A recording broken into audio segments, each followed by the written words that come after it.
Good afternoon. My name is Mark Cladis. I'm a faculty member in the Department of Religious Studies and Native American and Indigenous Studies, and I'm absolutely delighted to welcome you to this public lecture by our honored guest, Catriona Kate Sandilands. We're so delighted to have her here. I know Kate, I've seen Kate in action, so I know that we are in for a powerful afternoon. Now, before I introduce her, I'd like us to take a moment and pause and reflect and acknowledge that Brown University is located on lands that are within the ancestral homelands of the Narragansett Indian tribe.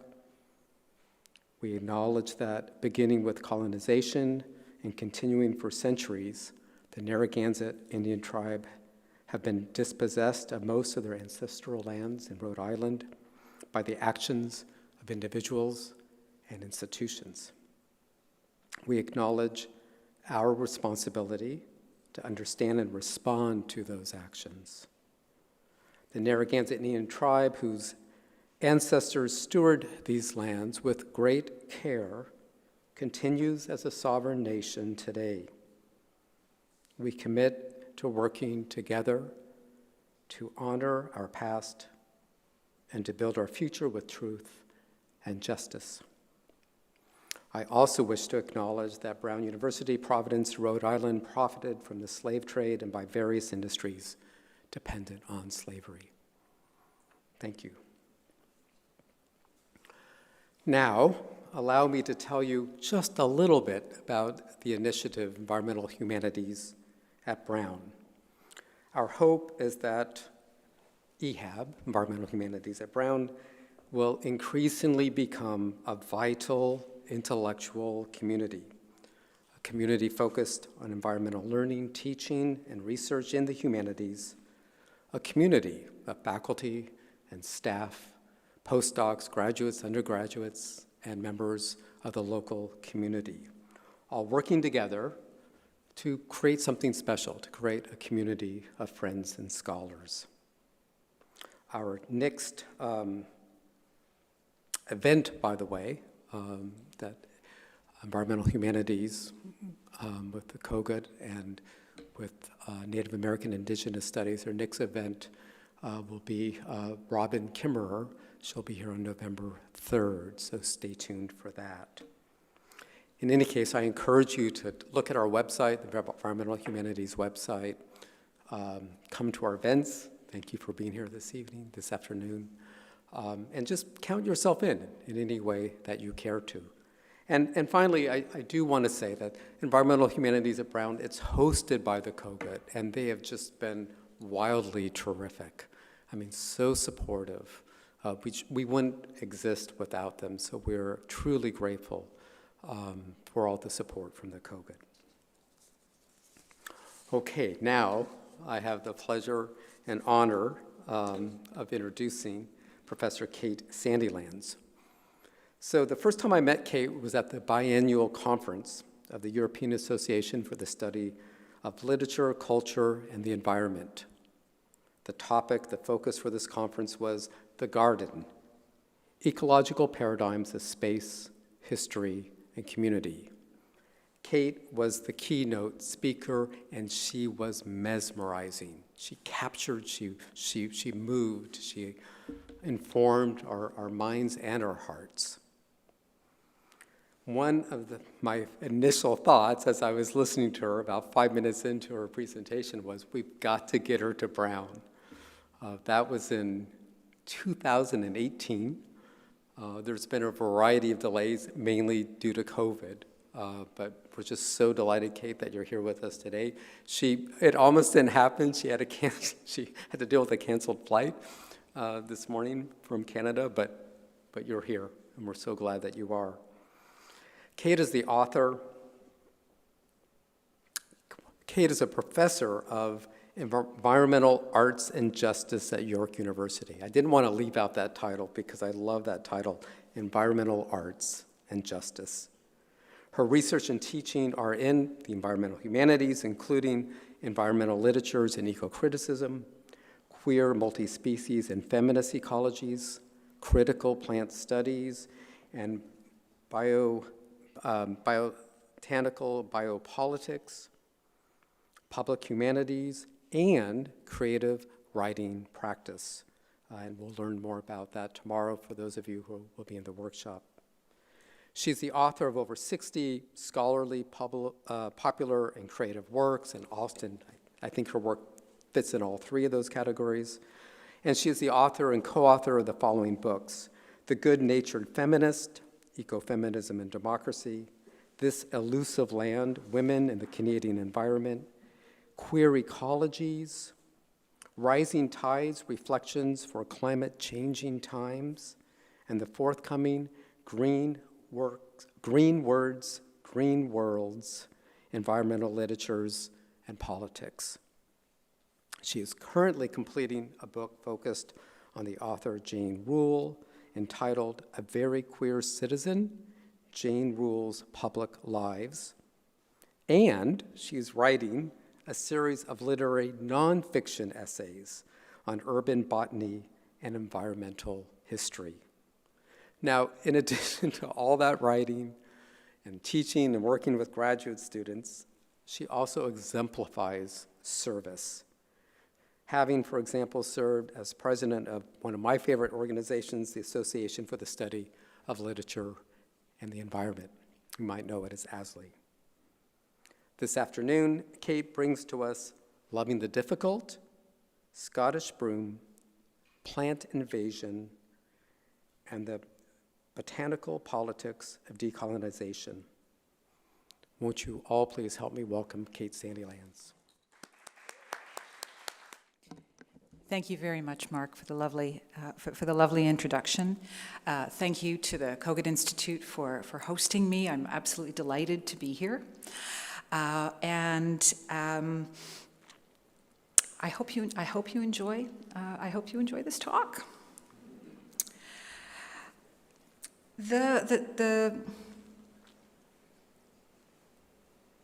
No, I think that's all the thanks for now.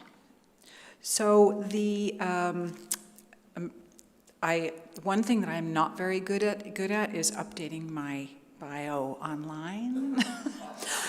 So the title of the book from which this article is a part, which captures the spirit of the urban plant encounters book, is Plantasmagoria, the botanical encounters in the Anthropocene. And the title Plantasmagoria is a riff on Walter Benjamin, Phantasmagoria, and in his epic, the Arcades Project, which I still love getting lost in now and again. He brings together the unlikely detritus of 19th century Paris arcades. And he arranges them in very interesting ways, and through the arrangement, tries to yank them out of a narrative of bourgeois capitalism. He wasn't very popular. This methodology did not go over well with some of his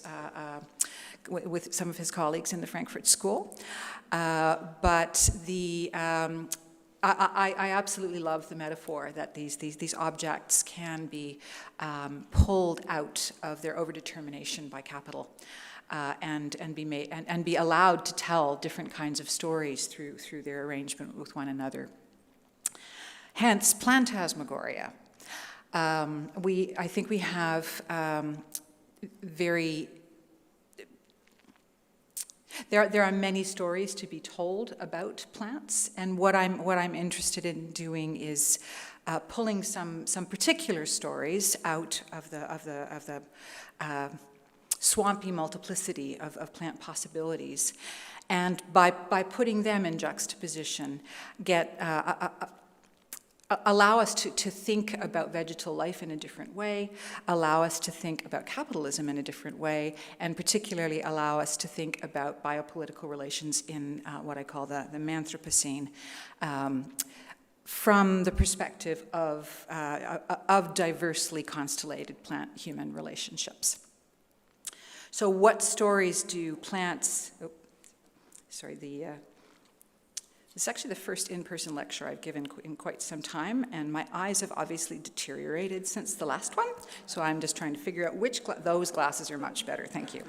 What stories do plants help us tell about the multi-species biopolitics of capitalism, colonialism, and extractive consumerism at this current moment of anthropogenic crisis? One of the plants that I'm speaking about and speaking with, not today. This is a forthcoming paper. This is a European boxwood, which I'm sure you encountered on your way here. It's almost inevitable that you encountered European boxwood on your way here, or some highly genetically modified hybrid of boxwood. I was originally taught to call this mall bush. Not small bush, mall bush. There's a very interesting story about the plasticity and malleability and ability to take an infinite number of shapes from boxwood. But I'm not talking about boxwood today. So what I am doing methodologically in my Plantasmagoria book is following what I consider to be my plants. This is not a global survey of interesting plants. I would refer you to Richard Mabey's magnificent book, A Cabaret of Plants, which is historically spectacular and contains a lot of amazing plant stories. I would also refer you to Michael Pollan's The Botany of Desire, which is one of the books that really piqued my interest in thinking about plant-human relationships, not only as relationships in which the people are doing the controlling. So I'm in Plantasmagoria, I'm following my plants. So plants that I stumble on, sometimes figuratively, sometimes in the case of boxwood, quite literally. And I find their stories. I find the different stories that these plants tell in different parts of the world, different stories that they tell to different people. Consider their valences in different discursive universes. I focus on very specific plant-human relationships rather than the plant in general. I know there's a lot of very interesting research out there on plant intelligence. I find it very difficult to speak about plant in the singular, given the extraordinary diversity of plants, and it wouldn't surprise me if some plants were rather more intelligent than others. So I'm focusing on specific plant-human relationships as registers of Anthropocenic encounters, and they emerge from situated, personal, and place-based encounters. I've been a very deeply place-based scholar for most of my academic career, and this is very definitely manifest in what you're about to hear today. I'm interested in specific plant-people relationships as sites of understanding, critical and creative practice, and also potential for multi-species transformation. I'm very taken with the idea of plants as articulate, not just intelligent, but actually articulate. And are articulate in a variety of ways that I think we can come to pay a little bit more attention to. They are articulate speakers of colonial relationships, which is what I'll be talking about today. They are also very articulate speakers of environmental relationships, such as the mosses that will only grow on the side of the tree that is facing away from the pollution. They are articulate in their communication with each other. They're articulate in their literary manifestations. There's a wonderful variety of ways in which plants are actually very plants are I will say poets, that they have a lot to tell us. Some of these very articulate plants are very loud. They speak to very, very large, very overwhelming social and political relationships. This is a Douglas fir, which is a species of tree that is native to the Pacific Northwest and the west coast of British Columbia, which is the place that I call home. It is the cornerstone of the forest industry in the Pacific Northwest, and particularly in British Columbia. It is an extraordinarily useful tree. I think it has one of the, it is one of the, in the world market, it is the tree that generates the highest timber value of any single species.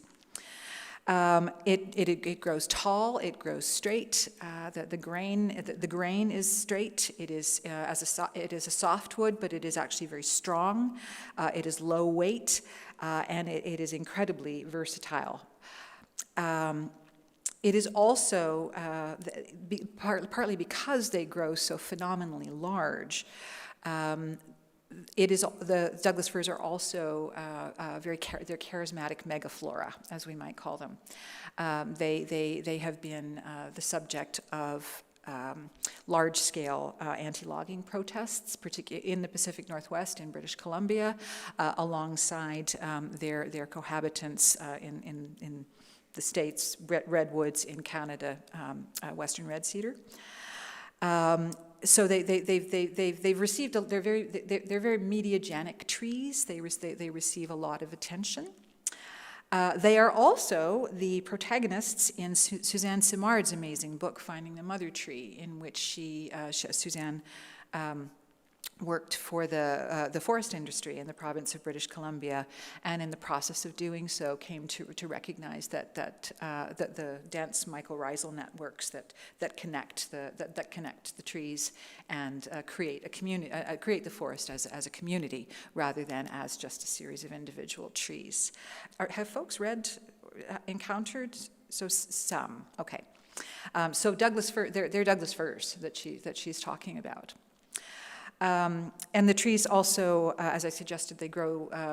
They are native to the west coast of North America, but they also grow in a variety of environments.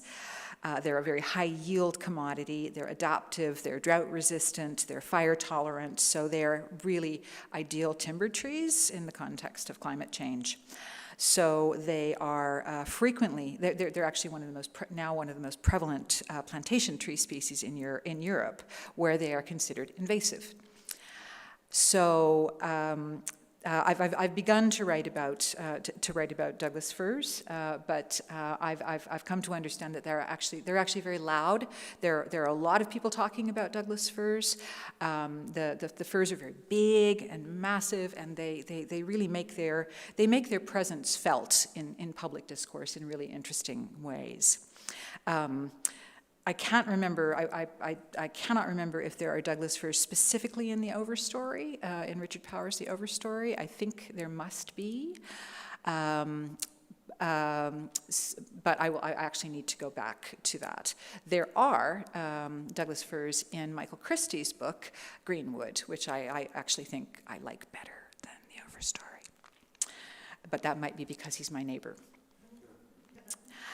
Then there are plants that I consider to be quiet plants. So this is Urtica dioica, a common nettle. And nettle are, you might think, wait, nettle, quiet? Their sting feels anything but. They're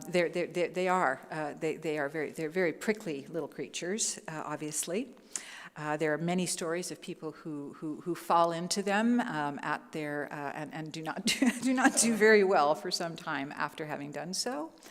But nettle are actually quite extraordinary plants. They are utterly cosmopolitan. They are found in almost all temperate regions of the world. There are many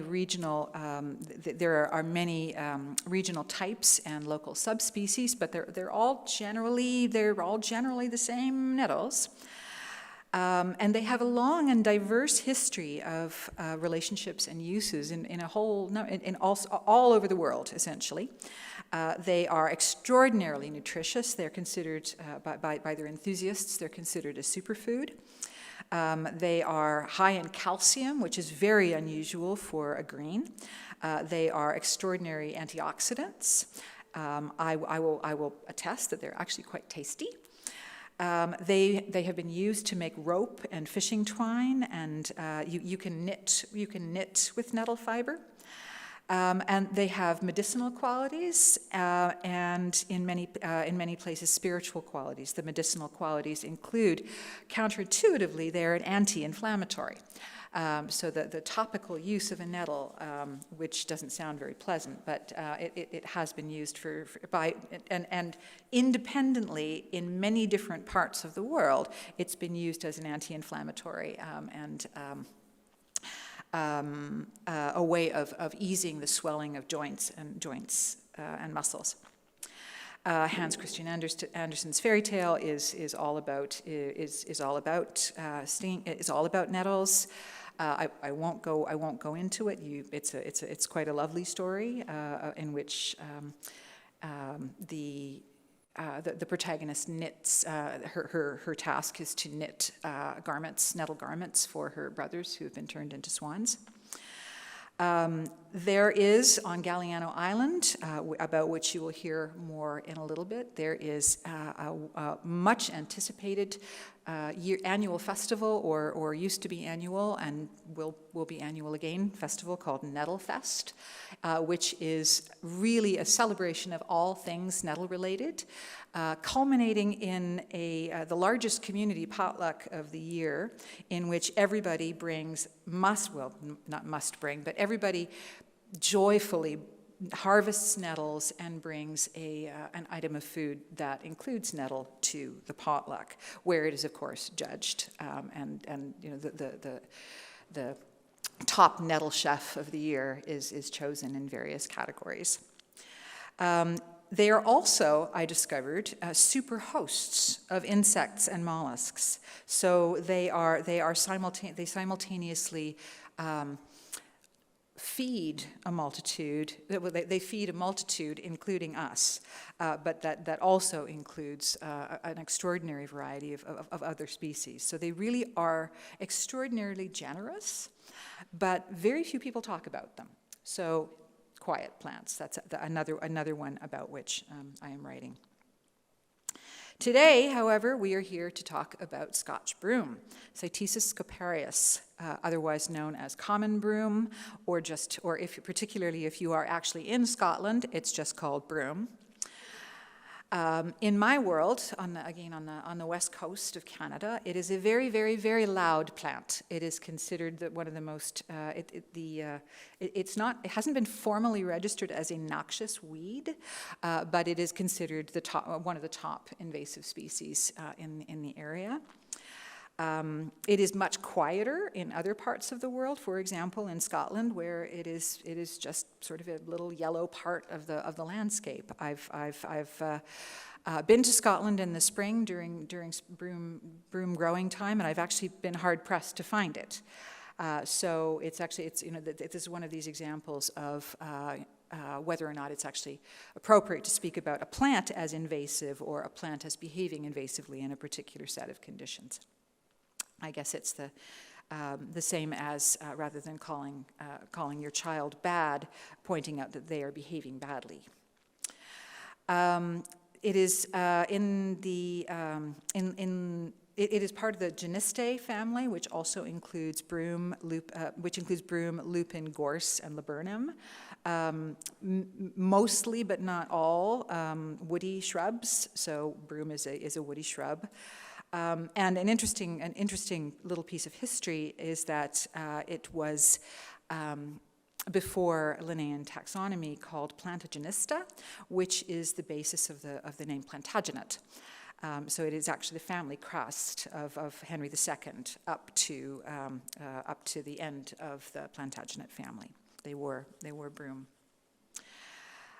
So, it's given the vilified status of broom at the moment, it's hard to imagine anybody wearing a broom boutonniere. So the piece that I want to present to you today is actually very, very recently been published.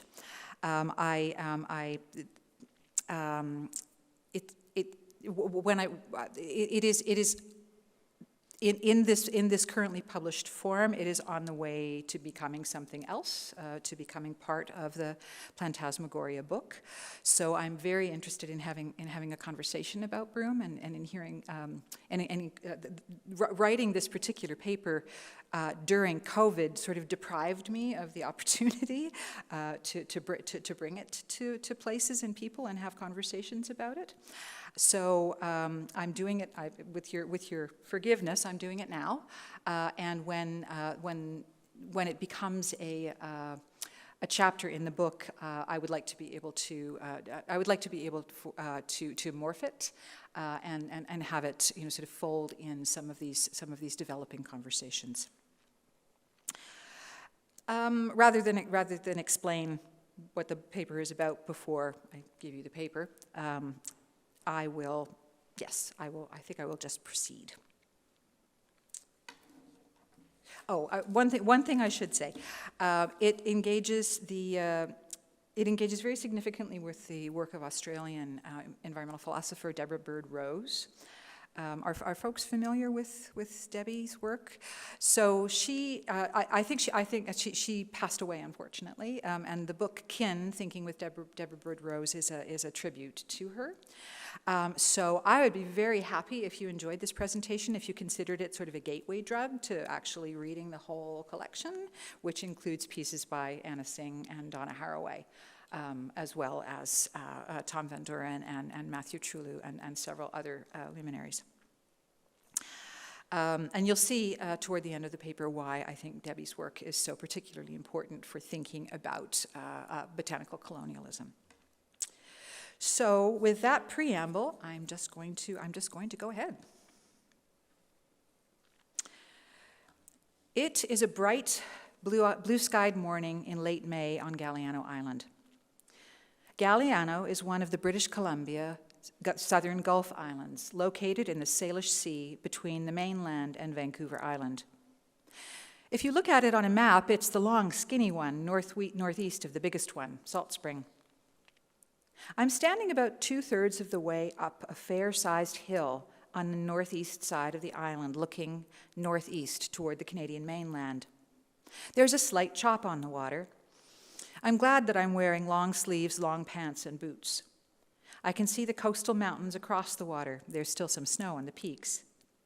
I can also see the Roberts Bank Superport, which includes the busiest single coal export terminal in North America, as well as major international container shipping facilities. Especially on winter nights, the lights of Roberts Bank dominate the northeastern view from Galiano. This horizon is a well-lit reminder that I am never far from everything the Superport does. Today, I'm in the Galiano Heritage Forest, and I'm here to attend to the hillside, not the view. The term forest is largely aspirational for this devastated landscape. The area has been repeatedly logged in the last 140 years, including extensive use of industrial machinery that clear-cut the trees, gashed the land with roads, and heavily compacted the soil. In 2005, the 312-acre parcel that includes this hillside was donated by private landowners to the Galiano Club as a heritage forest in exchange for development rights in an adjacent area. In July 2006, the largest wildfire in recorded settler history in the southern Gulf Islands swept through the area, and firefighters clawed new roads and sprayed any number of chemical fire retardants to bring the blaze under control. In the years immediately after the fire, foragers were warned against eating mushrooms from these lands because of their toxic load. In the years since, a carpet of foxgloves has given way to a thick, shrubby mass of Scotch broom, and the hillside has been targeted by the Galiano Club for organized broom busting to help the forest move towards some version of restoration. I'm on the hill today, gloves and loppers in hand, to help with this effort. Scotch broom is considered one of the most pernicious exotic invasive species in the BC South Coastal region. According for the Center for Agriculture and Bioscience International Invasive Species Compendium, it is an aggressive, fast-growing invader with the capacity to grow, forming dense, impenetrable, monospecific stands that degrade native grasslands, forests, rangelands, and agricultural lands, prevent the regeneration of natural forests and prairies, and create fire hazards. According to the Invasive Species Council of BC, or ISCBC, Scotch broom is also a serious competitor to conifer seedlings. It's blamed for Douglas fir plantation failures in both Canada and the US. And dense thickets obstruct sightlines on roads, limit movement of large animals, and displace native plant species, especially but not only in endangered Garry oak ecosystems. Not surprisingly, a lot of public attention is devoted to the best strategies for killing it. At one end of the spectrum, the ISCBC recommends a strategy of integrated pest management that includes any pragmatically necessary combination of mechanical, biological, and chemical controls, cutting, seed weevils, 2,4-D. At the other end of the spectrum, the grassroots community organization Broom Busters has an online tutorial called How to Cut Broom that includes videos demonstrating the precise way to cut broom in bloom. When the plant is in flower, sever the main trunk at or below ground level, and for goodness sake, don't disturb the soil. Despite my loppers, I have mixed feelings about my participation in broom busting. Part of me is uncomfortable with the ease with which the often connected concepts of alien and invasive are applied to plants that, for the most part, white settlers don't want to have around at this historical moment. Plants like Scotch broom are, in my experience, largely categorized as invasive because they interrupt current colonial economic and aesthetic interests, and not only or even mostly because they are non-native or ecologically intrusive, although they may, like broom, be both. The very definition of an invasive plant as a foreign, unruly species that exceeds the interspecies dependency of anthropogenic cultivation, i.e., it's naturalized and continues to thrive and expand without human assistance, makes it clear that the concept of invasiveness is as much about control as anything else. Most industrial food crops in North America are not indigenous, yet one seldom hears the term invasive applied, say, to wheat, despite the vast amount of space wheat has taken over from indigenous grasses, not to mention the vast number of resources it requires at the expense of indigenous plant species to thrive. It seems that if a plant takes up a lot of space with people or an industry as ongoing enablers, it is a crop, an ornamental, or a commodity. If it does so of its own weedy volition, it becomes an invasive. Kentucky bluegrass is an instructive example of the jagged line between the two. In some places, it is cultivated and carefully nurtured on an industrial scale for lawns and golf courses. But in other, geographically quite proximate spaces, it is subject to intentional destruction by burning and grazing to restore native prairie ecosystems. A larger part of me is uncomfortable with the zeal of broom busting, however, because of the political and emotional work that invasive species eradication does to forestall a more comprehensive conversation about ecological decolonization. How easy it is, it seems, to focus on blitzing broom in order to make a niche for indigenous plants, when the larger question of repairing relations with indigenous peoples and with the multi-species reciprocities that bloomed and continue to bloom between plants, non-human animals, and peoples, and that colonization has severely disruptive. This is not a matter of nearly as much conversation, at least in the anti-Scotch broom universe. Not surprisingly, neither the ISCBC nor Broom Busters mentions the lives and relationships that were disrupted in the process of broom's arrival in this landscape. Neither mentions partnering with local Indigenous organizations to engage in the much more complicated conversation about the relationship between restoration and reconciliation that this land offers up.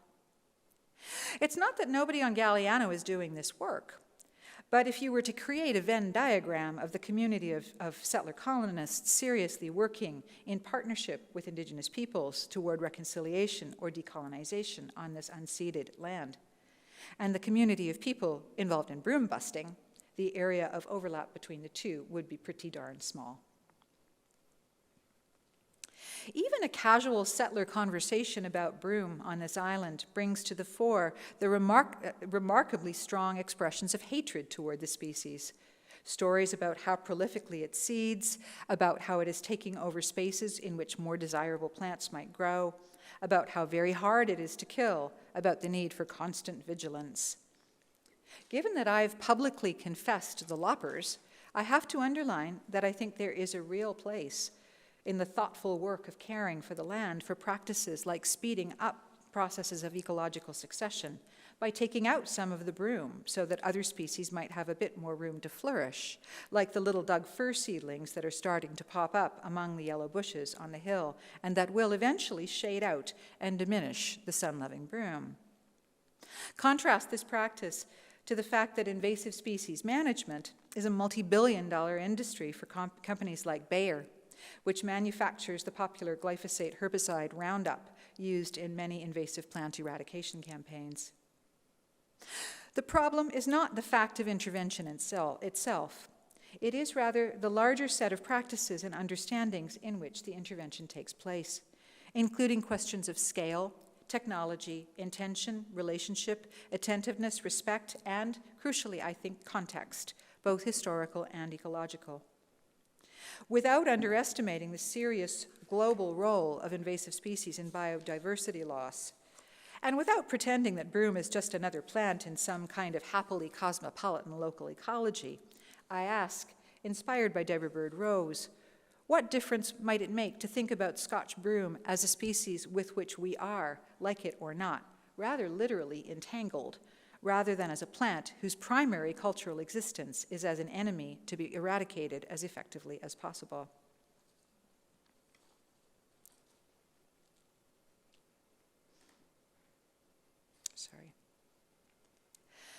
In their article, Anishinaabe Aki, an Indigenous perspective on the global threat of invasive species, Nick Rao and Laura Ogden, drawing on the extensive collective wisdom of Anishinaabe traditional doctors and plant helpers in what is now Michigan, point out that despite the serious negative impacts of plants like common reed, Phragmites australis, on important Anishinaabe plant-human relationships in the region, such as those with the broadleaf cattail, the Euro-Western managerial focus on invasive species control is not necessarily aligned with traditional ecological understandings and practices.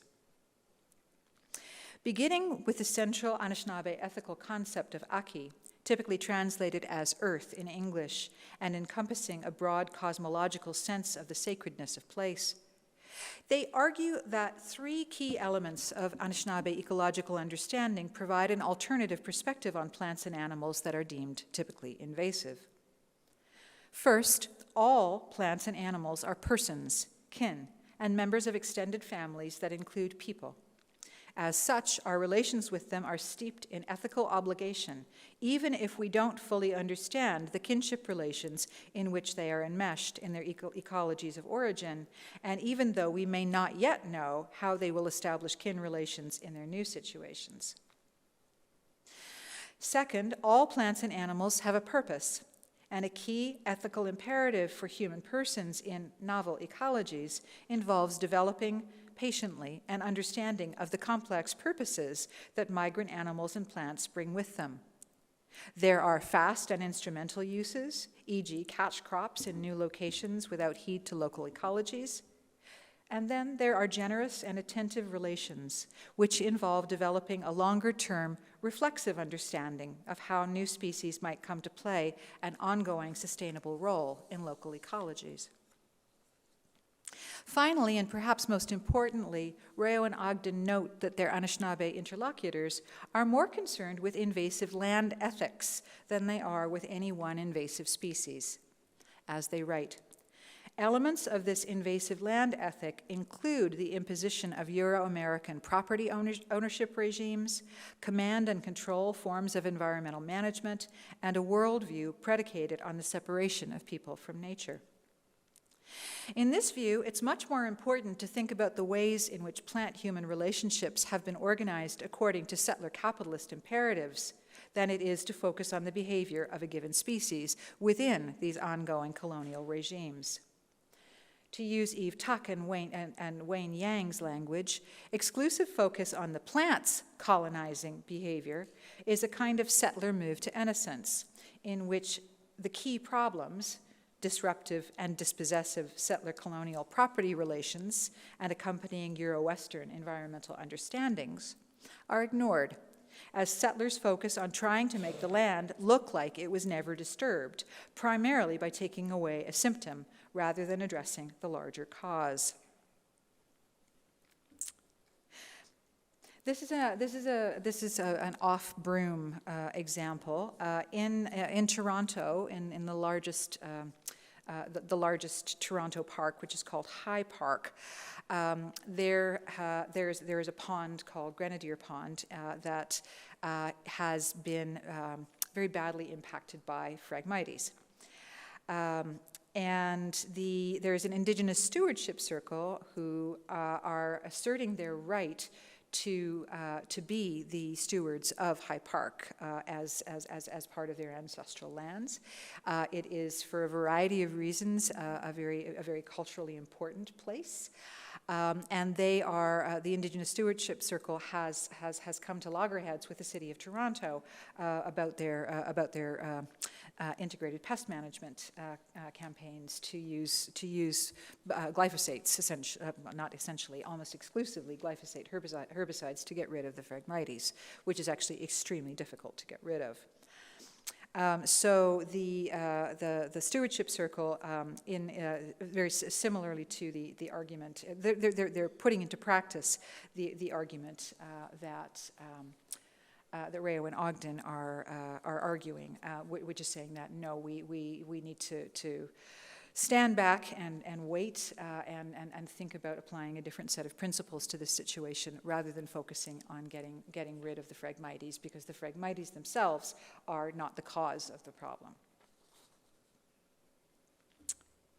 To develop a non-innocent response to Scotch broom, I think it's crucial for white settlers like me to come to terms with the fact that the plant is a companion species in settler colonialism, and that the entangled agencies of plant and human colonization are ongoing. Undoing colonialism in this case is not just a matter of cutting broom in bloom. It is definitely not a matter of buying and applying Roundup. It is a matter of telling a more truthful story about broom's particular involvement in the ongoing unfolding of settler colonialism in the region, and even more, of developing a relationship to broom that holds me accountable to the Indigenous communities who may be more concerned about the cascade of land expropriations and purchases and deals that created what is now the heritage forest than about the plants that currently inhabit it.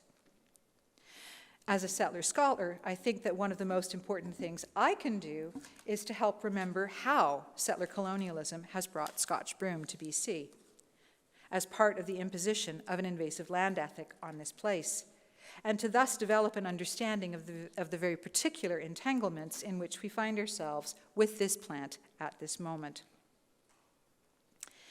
In addition, however, I think it's important to think about how to have a relationship with Scotch broom that, following Deborah Bird Rose, is not focused on eradicating it out of Western eagerness to remake everything in the name of progress, but that instead acknowledges with humility that taking care of country doesn't mean engineering it. It means doing your part as a human being while others do their part, and country's own life-giving capacities have the chance to flourish.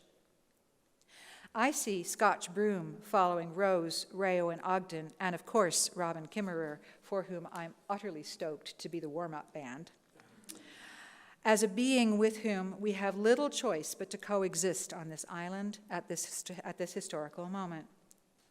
In the spirit of exploring new forms of conviviality, I then ask, What would it mean to engage with the plant against an invasive land ethic, rather than against the plant, as if settlers could situate themselves apart from the invasion?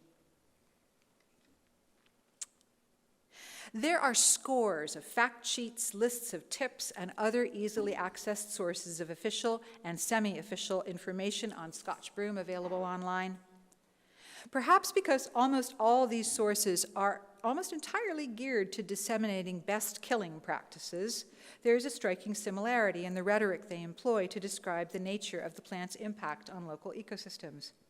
It is an escaped garden ornamental that invades exposed, disturbed soil by prolifically producing long-lived seeds, photosynthesizing even in the absence of leaves, growing in extremely high density, fixing its own nitrogen, being toxic to browsers, and changing the chemical composition of the soil to its own advantage, called allelopathy. As is so often the case in discussions of invasive species, the agency of the plant is very much foregrounded. As in the following example from the Islands Trust, broom is consistently depicted as active, creative, and making its own history at the expense of other species, ecologies, and relationships. Broom changes the chemistry of the soil around it so that other plants can't grow there. It spreads and grows quickly, creating dense monocultures. If there's any hint that people may be directly involved in enabling broom's liveliness, the relationship tends to be buried in the past tense, that the plant escaped from cultivation, that it favors already disturbed soils, that it was once commercialized. The Islands Trust actually provides one of the rarer glimpses of the ongoing particularities of broom-human entanglement in BC, but even then the references are oblique. Broom was first introduced to southern Vancouver Island in the 1850s and now grows prolifically throughout southwestern BC. Broom is most often found in open areas such as meadows, forest clearings, roadsides, and hydrocorridors. Well, who made those things? The introduction story to which the Trust refers is the most common shared public acknowledgement of settler agency in broom's regional proliferation. Environmental historian Troy V. Lee, in what may be the only detailed consideration of Scotch broom's social and historical emergence in BC, notes that there are actually at least two stories about the plant's specific introduction to Vancouver Island, both reported in the local Victoria press, which was, I kid you not, called the Daily Colonist, some years after the fact. In one account, Captain Walter Calhoun Grant brought broom seeds to a property in Souk, BC in 1851, having been given them by the British consul of the Sandwich Islands the previous year. Grant's property consisted of approximately 40 hectares that he'd purchased from the Hudson's Bay Company, HBC, which had in turn leased the land from the British Colonial Office after the colony of Vancouver Island was declared in 1849. In the other account, HBC chief factor James Douglas obtained broom seeds from Oregon City and brought them to Fort Victoria in 1849, carrying them in his pocket and scattering them as he drove throughout the city. Douglas became governor of the colony in 1851, a position that he held very problematically while also overseeing the Hudson's Bay Company's interests in the region. And he was also responsible for negotiating the 14 highly controversial Douglas treaties with local First Nations on Vancouver Island, as well as for ongoing acts of violent dispossession on the island and beyond as the colony expanded. I have lots to say about the Douglas treaties, but I figure you might not be that interested. What should be clear here is that the specific vector of broom's move to Vancouver Island is far less important than the colonial relations in which its arrival took place. Whether Douglas scattered or Grant planted, most likely many colonists did both, the soil was thoroughly prepared, both metaphorically and literally, for broom's establishment. By British colonial expropriation policies and practices, by existing economic and political networks facilitating the plant's global movement, and by Douglas's mandate to encourage settlement in the colony, meaning also, of course, the expansion of land-disturbing practices such as agriculture and logging. Grant, for example, quickly established a farm and built a sawmill, and noted in his correspondence that the land he produced, that his land produced particularly excellent wheat. In addition, Broom rapidly insinuated itself into ongoing relations of botanical colonialism that were not as species-specific. As the ISCBC acknowledges, the progression of invasive plants into BC began with the fur trade of the early 1800s. For instance, fur trade gardens were established at Stewart Lake in 1811, Fort Langley in 1827, and Fort Thompson in 1842. These gardens may have contributed to the transfer of invasive plants and seeds to new areas of the province, either intentionally or unintentionally. In hay and other livestock feed products, they were also sold deliberately as ornamentals for flower gardens. Broom wasn't part of these fur trade gardens. Another species, common burdock, almost certainly was because of its widely acknowledged medicinal properties. But broom rapidly became to be a garden staple.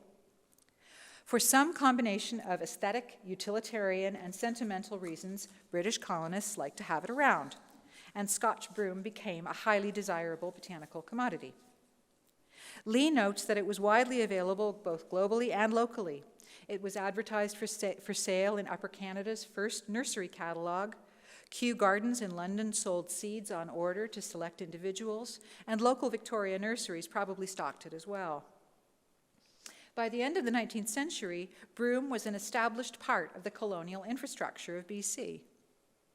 Knowledge of its practical uses, as medicine, as ingredient, as craft material, as baker's broom, accompanied the plant's material travels.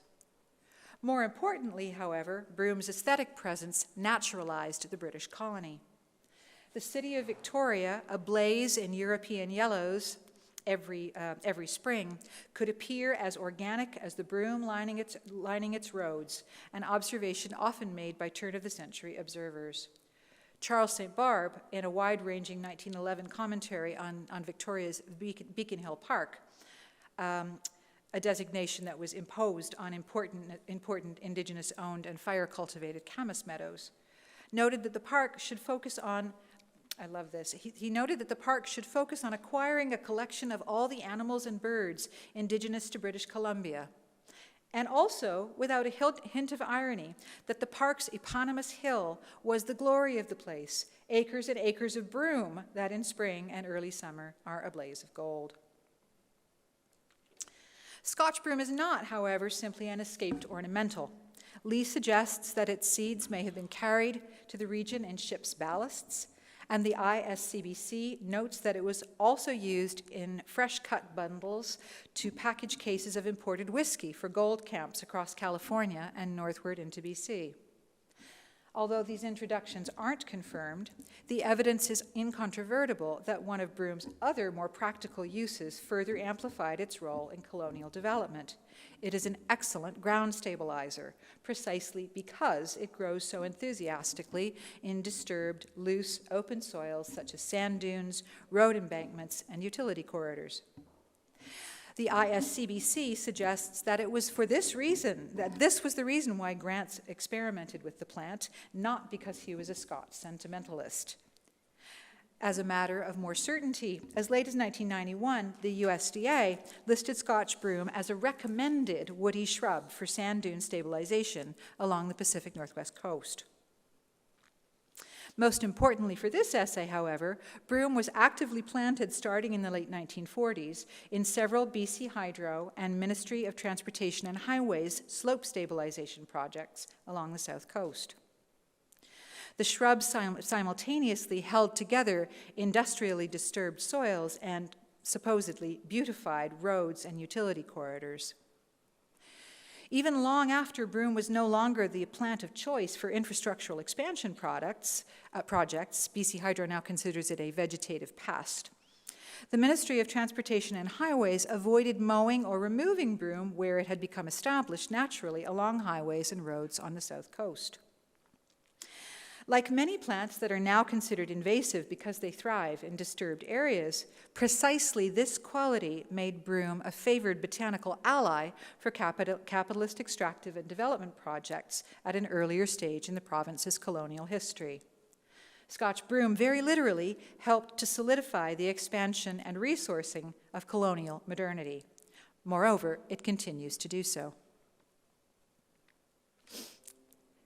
Every pair of loppers currently in use on Galliano is then more or less directly enabled by precisely the broom that the loppers are wielded to cut. I think this insight is important, not just because it reinforces the knowledge that settler colonialism has always been and is still a matter of multi-species concern, and not just because it makes it more difficult for me and my settler neighbors to cut the blooming broom without getting a small but sharp reminder of our complex and ongoing implication in the plant's flourishing. I think it's also important to take this insight and pause with the loppers to think more carefully. What am I doing, and how am I doing it? Are there ways to turn my attention to broom toward an ecological project that is not predicated on a settler move to innocence, but that instead makes space for new kinds of relationship? As Timothy Neal suggests, how do I develop a practice in which invasive species are made otherwise rather than eradicated, targets of both hostility and hopefulness, in which I live with and against them in an agonistic project of restoration that does not take settler futurity for granted, including the economics and ecologies enabled by an ongoing invasive land ethic.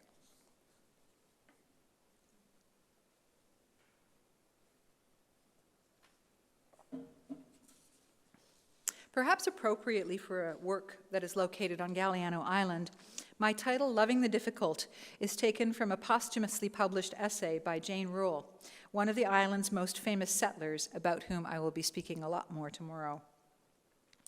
In her essay, Rule writes about loving the difficult as a matter of learning to engage well with the things that one most fears, to practice, however hard it is, however frightening, however dubious the worldly rewards, the things that allow us to love, no matter what the silencing odds.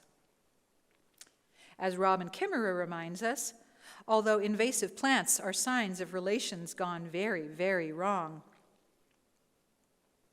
she singles out European buckthorn, which is a powerful purgative as well as a botanical imperialist. As she reminds us, it's still important to approach the practice of restoration with love at the forefront, not with a predefined idea of what the land should look like that should be pursued by any means necessary. We're not in control, she writes. What we are in control of is our relationship to the earth. It is the most authentic facet of the restoration. Here is where our most challenging and rewarding work lies, in restoring a relationship of respect, responsibility, and reciprocity, and love. And as Deborah Bird Rose has argued in so many ways, love, however tangled up in trouble it may be, is exactly what is called for in the death zone, a crazy love that is directed toward Earth's life. I'm neither arguing that settler colonial ecologies and economies can be dismantled by love, nor suggesting that the work of decolonization can proceed without concretely addressing the fact that some lands may be deeply loved by the settlers who live on them, but are nonetheless stolen. Some forms of love are enabled by settler-capitalist private property relations, where other forms of love are violently expunged. Instead, I want to suggest that loving the difficult might be a way for settlers like me to approach the practice of caring for the land in a way that unsettles colonial land ethics in a non-innocent way.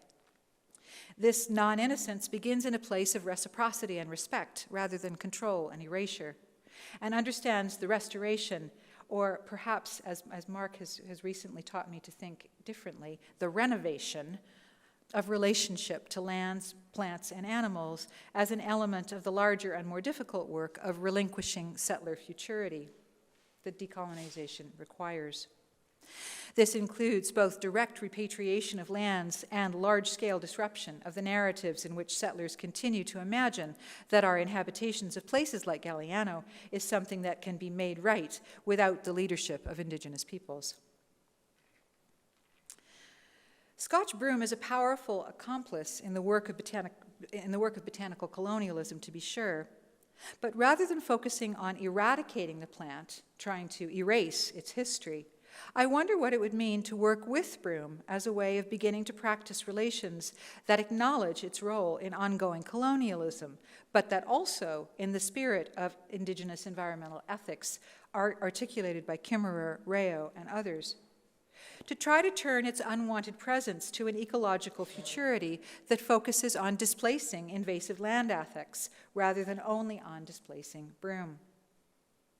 In thinking through this kind of project, Rose's work is exceptionally important. What would happen if we were to think about broom in terms of its life rather than always with an eye to its death? When a plant like broom is declared a pest, she writes, death becomes its destiny. Suddenly, whatever it's doing is wrong in the eyes of those who are determined to get rid of it. And suddenly, wherever it is, that is where it must not be. What would happen to imagine Scotch broom as instead a fragment of creation, a chip off the great block of earth life, perhaps even a creature with a lively purpose that we may simply not yet understand in our rush to eliminate it? Rose's philosophical commitment to thinking and feeling with multi-species life in the necrophilia that characterizes the Anthropocene, and to truly appreciating the delicate lived lives of fleshy creatures in concrete historical relationships, is one of the things that I've always found most powerful in her work. Living an ethical life in these times of fragmentation involves the slow and often painful work of developing connection, not unity, not transparent certainty, but embodied and emplaced ethics that involve listening and responding with genuine respect to the lively voices of others in a project of dialogical world creation. For Rose, guided by her long-term work with Australian Aboriginal people in country, this listening and response takes place in the context of encounters with others who have senses, worlds, and purposes that intersect with human ones and that may or may not align with them at any given moment. Encounter, she writes, in any fundamental sense of the term, does not preclude conflict. However, the more important point is that an ethics of mutual becoming starts with the presupposition of relationality and potential mutuality, not a presupposition of isolation and inevitable hostility. Perhaps in relation to Scotch broom, Rose would ask for a more open dialogue with the Indigenous peoples whose traditional relationships with lands, animals, and plants have been disrupted by the settler colonization that occurs in and with broom, and also with the plants themselves now that they are so clearly part of the universe of multi-species encounter in this place. As she writes, openness is risky because you don't know the outcome in advance. Many people are not interested in risking the time it would take to listen to broom, or even to listen to the Indigenous knowledge keepers who might or might not advocate a more patient approach to it. But I think doing so is important. Broom's story in this place gives us a vector of understanding of the multi-species networks involved in colonization. Busting it without attending to this story does little to dislodge the larger relations that give the plant so very, very much room to grow. Perhaps even more importantly, broom's potential to contribute to the life of this place is foreclosed in the overwhelmingly managerial approach to its current existence, an approach that works as hard as possible to extinguish the story that broom is trying to tell about this land.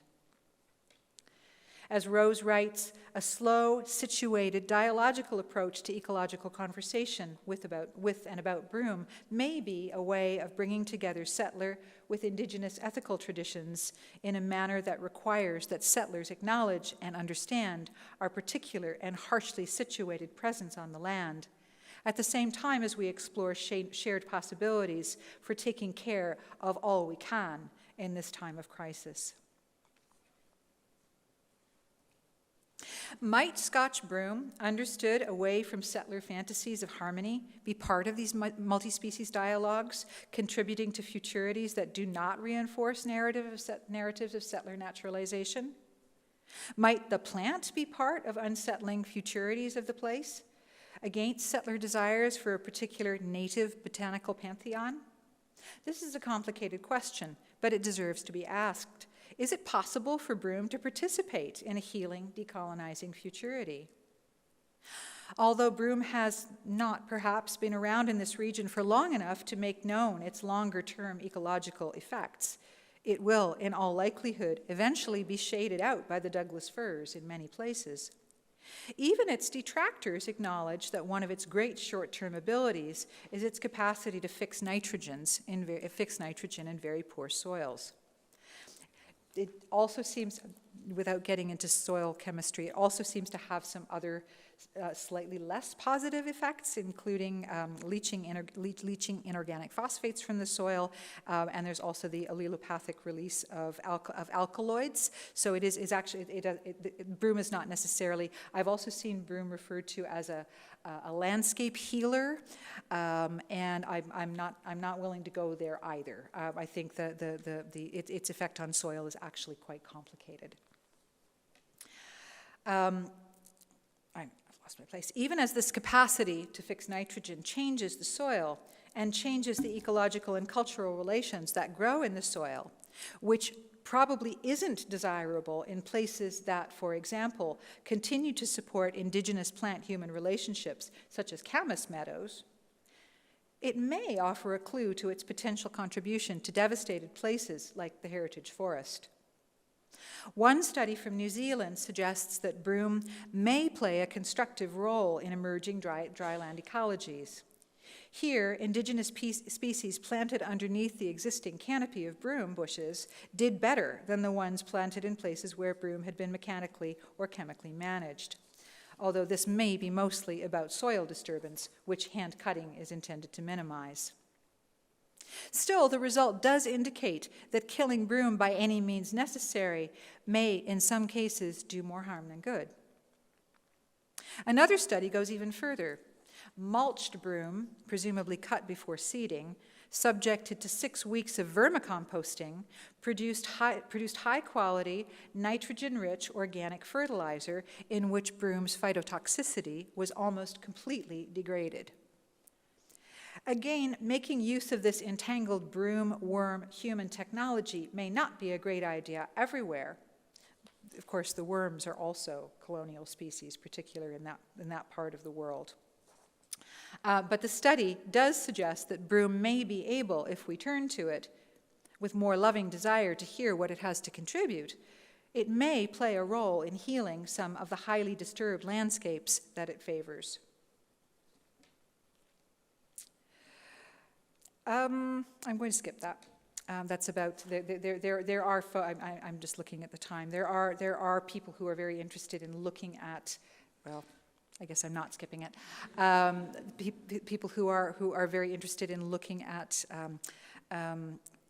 both the home economies and ecologies of broom in the places where it came from, looking for biological predators or although broom is actually it's a very popular, it's a legume, it's a very popular pollinator plant, and there are a lot of more generalist pollinators throughout the region are actually quite happy with broom, which is one of the reasons why it seeds so magnificently. It's actually very good at feeding insects.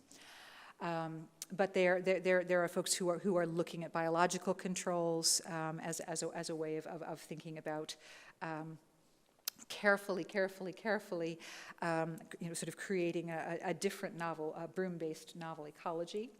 And there are also folks who are interested in looking at the broom as a natural resource. So what was it used for? It wasn't just a pretty plant.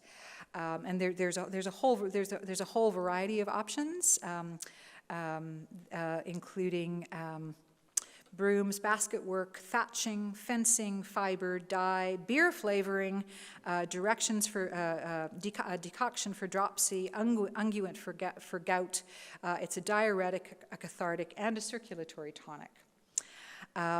Much to my great amusement, there is actually otherwise deeply problematic, please don't watch it, video by a guy who calls himself Herbal, his name is Yarrow Willard. He calls himself Herbal Jedi, and he has a series of individual plant-based medicinal they're quite funny.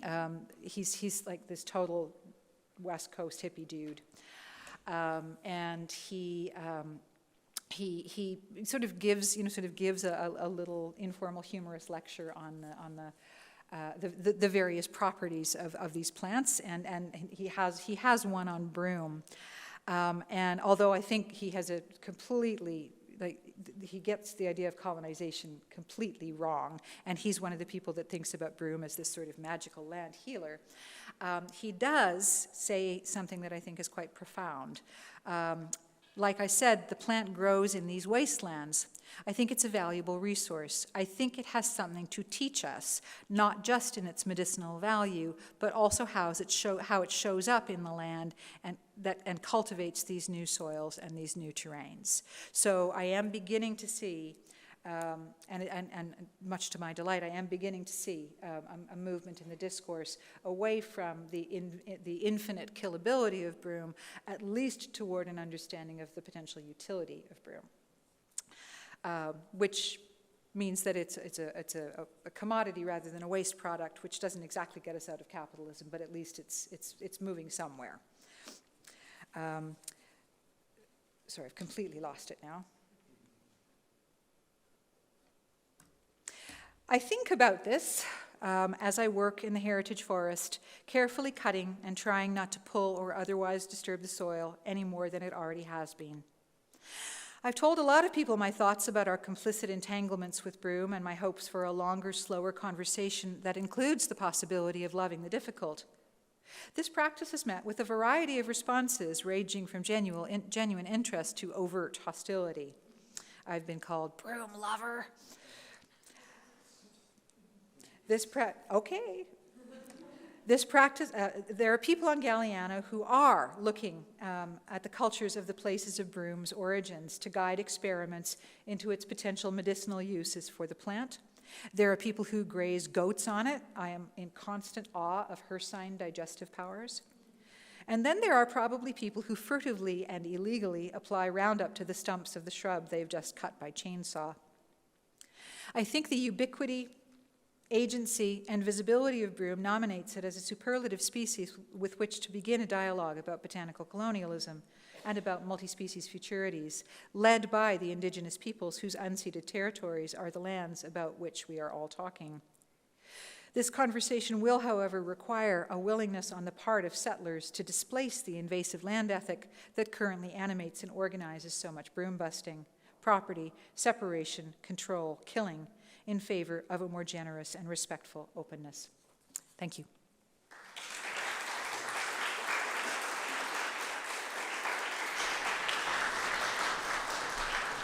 Oh, sorry. Scotland was where the broom came from, right? And how do they feel about it in Scotland? Is there a similar kind of, because broom, I mean, it's in lots of songs and poems, yes, and it's like wonderful, yes, dreamy stuff, right? It lives a very different life in Scotland. It is a native plant. It is revered as a native plant. It is the subject of poetry, yeah, and it is considered one piece of information that I learned is that the time of the brooming of the bloom is considered a particularly rich one for the emergence of fairy folk in the world, precisely because the bushes are so dense and the fairies have lots of places to hide. And I think also the brightness and the yellowness are, I'm a Scot, I think I'm allowed to say this, in a pretty darn bleak landscape, the yellow is a pretty welcome. Yeah. The yellow is pretty welcome. But broom doesn't do in Scotland what it does, yeah, on the West Coast. Like it's very, it's much quieter in Scotland. It doesn't take over things. There are other. It's not that Scotland does not have anti-invasive species. It's just that broom is not one of the invasive species. It's one of the ones to be protected. And in fact, that's sorry, I apologize for interrupting. That's actually the place I think that I need to go with the broom next is that I Yeah. actually need to go to Scotland. Thank you. Thank you so much for that wonderful talk. I have two questions. One might be very straightforward, and I think I kind of got the answer to it just now. What makes a plant quiet or loud? And as a corollary to that, would all crops or like commodities specifically automatically be loud? That's question number one. Question number two is, I've only been to Canada to visit, and I hear it's very different from the US. You know, healthcare is available to everyone, seems kind of unimaginable. I'm also a settler here as well, pretty recently, but I wonder if the same kinds of militarized logics around the control of invasives are in Canada as well, because I found it very helpful to think about how in the US, especially with things like Roundup, but also with the kinds of migrant bodies that are allowed to be exposed to toxins and the heavy labor of weeding, the conversations around the maintenance of domesticity, the maintenance of the nation, the purity of the native, are all tied in with a very militarized logic of protectionism. Absolutely. Does that follow in Canada, or is it different there? That's the second question. Thank you so much. I will, if I can take them in reverse order. Unfortunately, yes. There are, I think Canadians like to overstate the differences between Canada and the US.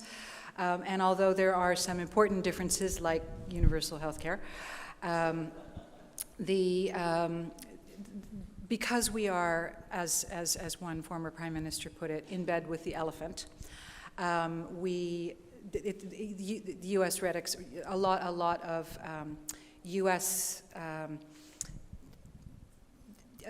Discourses, U.S. nationalism, logics of militarization, not to mention the actual physical flow of people and bodies, formally and informally across the border.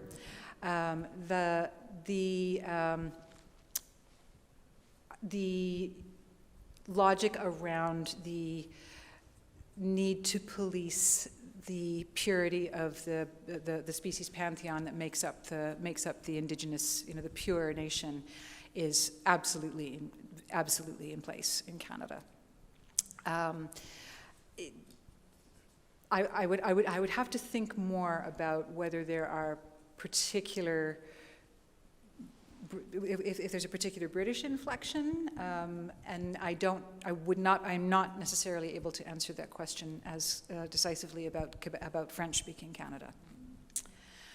I have a sneaking suspicion that they possibly are not quite as anal retentive about native species in Quebec. The first question, loud plants are loud plants. I'm thinking about sort of plants as ventriloquists, or people as plant ventriloquists. Loud plants are plants that take up a lot of space in public conversation, whereas quiet plants do not take up a lot of space in public conversation. So, in answer to the second question, no, I don't think that there are so many plants are commoditized. They're not all talked about. And in fact, not talking about them, as the fact that they're not talked about, the fact that they are sort of invisible in circuits of commodity production, is actually part of is part of what makes them quiet. Like they're stealth plant, they're stealth commodities. For example, one that.